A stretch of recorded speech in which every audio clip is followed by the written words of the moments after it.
Mobile Geek's coverage of MWC 2015 is powered by ASUS. Hey, I'm Roland with Mobile Geeks right here at MWC 2015, and this is the Lenovo Vibe Shot.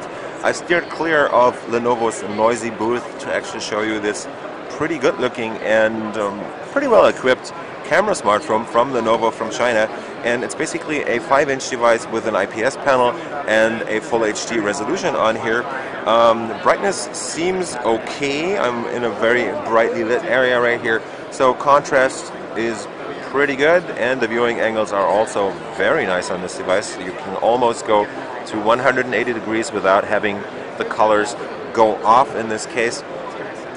What it's all about with this is the camera, and let's just start out by checking out the camera, and I'll tell you more about the device a bit later on.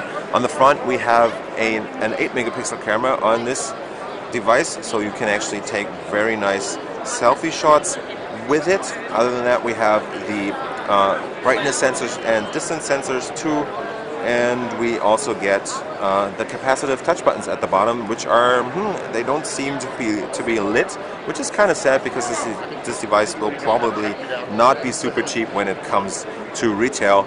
At least they have capacitive touch buttons on here and no on-screen buttons in this case. The front is also covered in Gorilla Glass 3.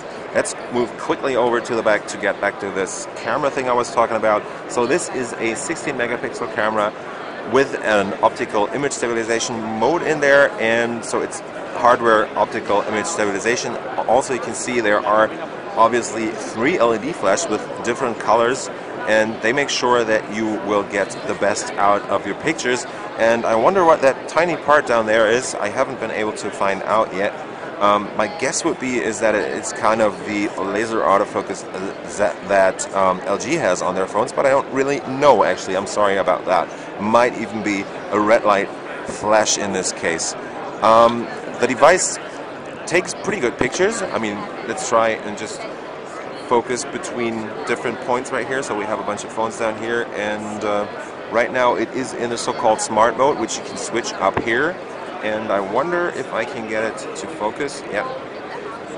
So as you can see, the focus is pretty quick in this case, and you have a two-step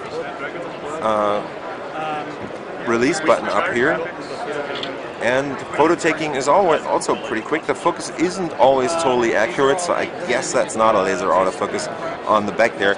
As said, you can switch between different modes up here with a separate hardware switch, just like that. And what you also get is the hardware camera shutter button, which is also a very nice feature to have on one of those camera-focused devices.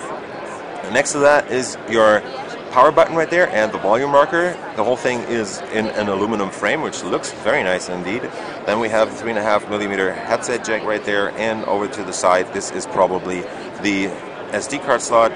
Going down, you get the SIM card slot over here, which is for a nano SIM, I would guess. And at the bottom you get the speakers plus your micro USB 2.0 port, and on the side here is a small thing to actually put a leash on this and carry it around your neck.